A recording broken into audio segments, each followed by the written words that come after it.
Yeah, hello again. Nice to welcome you to this another uh, uh, my parenting journey. Thank you for joining YouTube channel.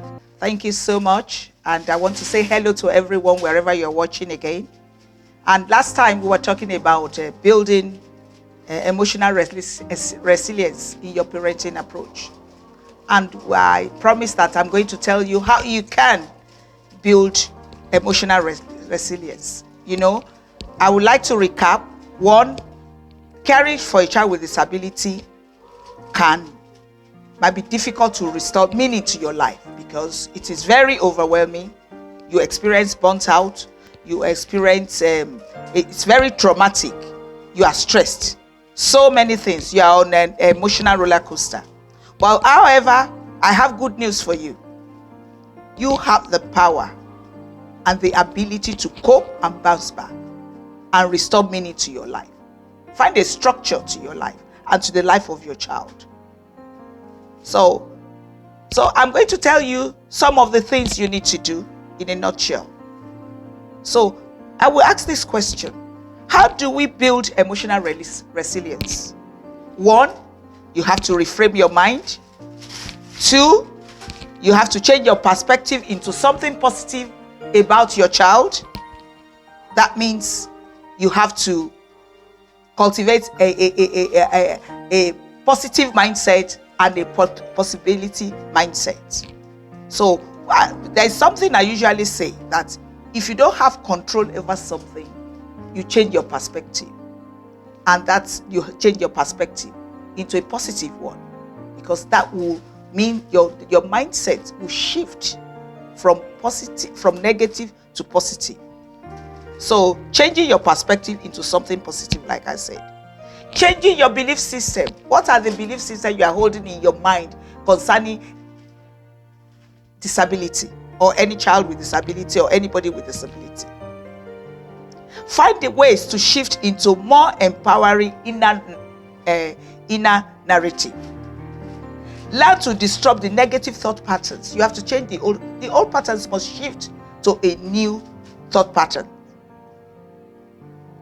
Letting them go and moving away from the past into a new future that is full of opportunities, that is full of possibilities, so that your child and you can thrive. And another one is accepting the situation in order to quiet your doubts about the situation and respond, and that will restore hope and joy into your life. You'll be able to love that child. You'll be able to create a positive environment around you, in your home, in your family, because we need that joy.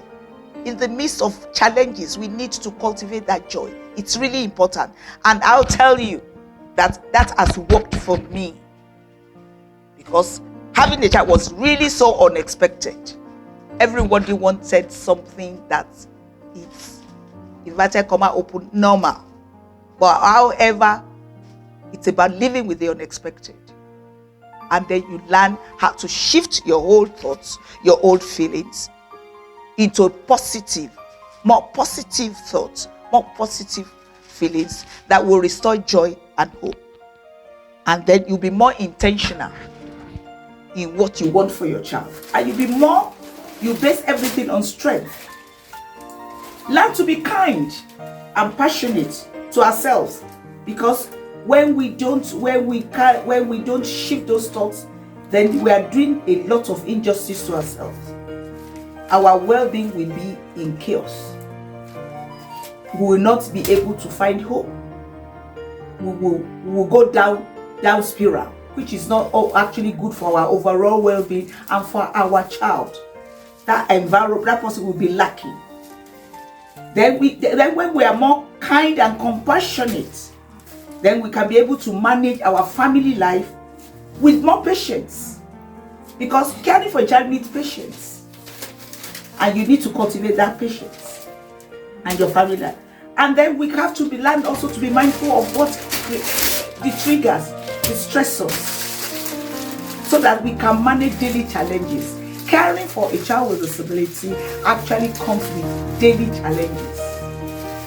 I told you, challenges can be dynamic and progressive, but we have the power to shift from positivity, from negativity to positivity, changing those old habits, so that we can care for our child, we can love our child. So we need to love, we need to have these basic qualities. One, patience is required. Love, you have to love the child. Love, one thing is that what you resist persists. What you accept transforms. Yeah, that's in mind. So, and then we need to develop a stronger support system. Who are your support system? Get in connection with somebody that has the similar experience of raising the same diagnosis of your child, so that you can share ideas, you can share information, and over time, that information, those ideas, those positive ideas, and the support around that, getting that person will become internalized over time. And then 2, don't hide your pain. You need to, if you are struggling after all this, speak to a professional.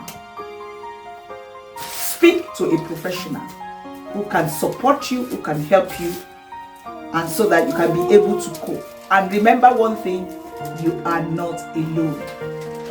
Everybody has their own package of challenges, but we have to know the tools and techniques of being able to bounce back. And I wish you the best in your new experience of raising this child. And I hope this nugget transform your parenting approach and your parenting style. Thank you very much.